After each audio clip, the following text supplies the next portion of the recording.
जब उसने नक्श को ब्रांड न्यू स्पोर्ट्स कार से बाहर निकलते हुए देखा। मम्मी जी केम छो, मजामा या खूब मजामा थी।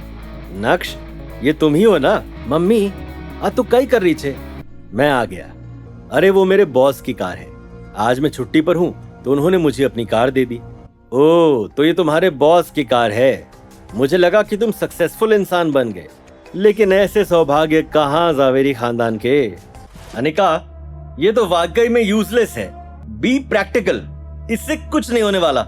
मैंने तुम्हें प्रेरक से इंट्रोड्यूस करवाया था ना, क्या वो तुम्हारे लिए सही नहीं है? आपको मेरी लाइफ की इतनी टेंशन लेने की कोई जरूरत नहीं है। मैं बच्ची नहीं हूँ। अब नक्श की जॉब लग गई है तो मैं उसे एक मौका देना चाहती हूँ जिससे वो अपने आप को और अपनी जिंदगी को बदल सके। क्या तुम वाकई में मुझे डिवोर्स नहीं देना चाहती? अभी के लिए तो नहीं।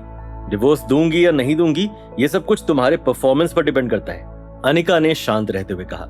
हालांकि डिवोर्स का नाम सुनते ही अनिका के दिल में नक्श के लिए हलचल होने लगी थी। अनिका चाहती थी कि वो नक्श को एकदम सीधा और स्पष्ट जवाब दे कि नहीं, वो उसे डिवोर्स कभी नहीं देगी। लेकिन उसने सोचा कि अगर उसने ऐसा कहा तो शायद नक्श अपने लक्ष्य से भटक जाएगा। क्या तुम्हारा यहीं बैठने का इरादा है? कमरे में नहीं चलना चाहते? ये सुनते ही नक्श एकाएक चौंक गया। लगता है बहुत दिनों से उस कमरे को किसी ने साफ नहीं किया है।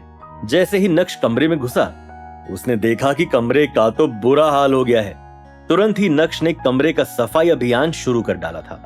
दूसरी तरफ जैसे ही चित्रा अपने कमरे में घुसी और तुरंत ही प्रेरक को कॉल लगाया। चित्रा आंटी, अब आपको मुझसे क्या चाहिए? प्रेरक, तुम तो अनिका से पहले मिल चुके हो, तो बस मुझे ही जानना था कि तुम दोनों के बीच सब कुछ कैसा चल रहा है। चित्रा आंटी, मुझे लगता है कि अनिका और मिस्टर नक्श की जोड़ी स्वर्ग से बनकर आई है। मैं उन दोनों के रिश्ते को खराब नहीं करना चाहता। प्रेरक, तुम ठीक हो ना? ये तुम कैसी बातें कर रहे हो? तुम अपने आप को उस निठल्ले नक्श से कैसे कंपेयर कर सकते हो? चित्रा आंटी, अगर आपकी मुलाकात कभी मिस्टर नक्श से होती है तो उन्हें प्लीज मेरी तरफ से कहना कि मैं चाहता हूं कि वो और अनिका हमेशा एक दूसरे के साथ रहें। चलिए, मुझे थोड़ा काम है, मैं आपसे बाद में बात करता हूं। चित्रा को कुछ भी समझ में नहीं आ रहा था कि अचानक से प्रेरक को क्या हो गया है। गुस्से में चित्रा ने अपने फोन को बेड पर फेंका ही था कि तभी घर के दरवाजे पर घंटी बजी।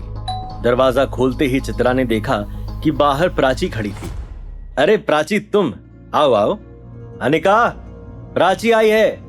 प्राची का नाम सुनकर अनिका तुरंत ही नीचे आ गई और उसके बाद दोनों दोस्त सोफे पर बैठकर इधर उधर की बातें करने लगे।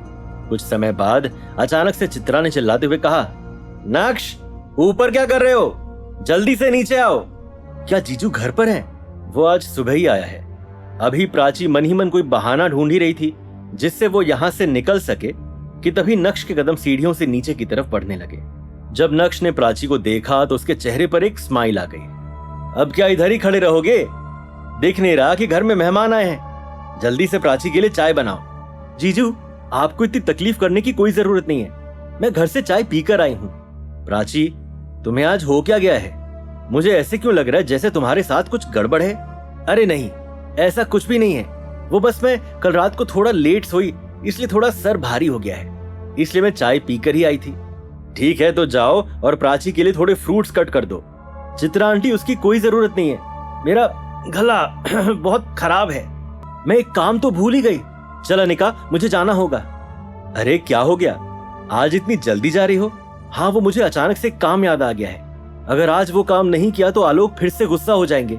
ठीक है, अगर तुझे कोई इंपॉर्टेंट काम है तो मैं भी तुझे नहीं रोक सकती। वैसे तू यहाँ आई कैसे? तेरी कार तो मुझे कहीं नजर नहीं आ रही। हाँ, कार सर्विस में दी है, मैं ऑटो ले लूंगी यार। तुम्हें ऑटो से जाने की कोई जरूरत नहीं है। आज नक्श अपने बॉस की कार लेकर आया है, वो तुम्हें छोड़ देगा। अरे नहीं, इसकी कोई जरूरत नहीं है, मैं ऑटो या कैब ले लूंगी।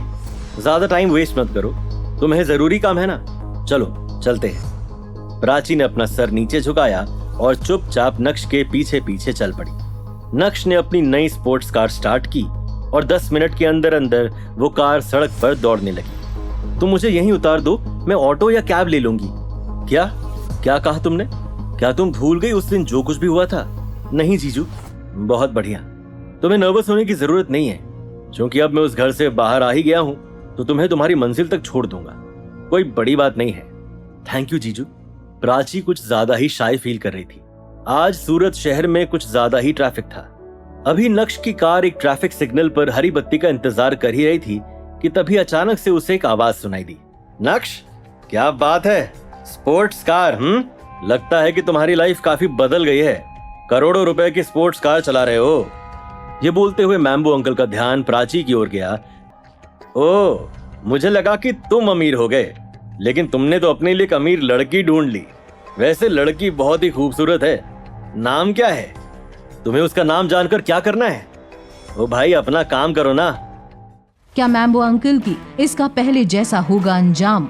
अनिका का दिल जीतने के लिए क्यों ले रहा है नक्श झूठ का सहारा? क्या खत्म हो पाएंगे साली और जीजू के बीच के गिले शिकवे? ये जानने के लिए देखिए अगला एपिसोड सिर्फ पॉकेट एफएम के YouTube चैनल पर, और इंस्टा एम्पायर के सारे एपिसोड्स को सुनने के लिए डिस्क्रिप्शन में दी गई लिंक से डाउनलोड कीजिए पॉकेट एफएम ऐप।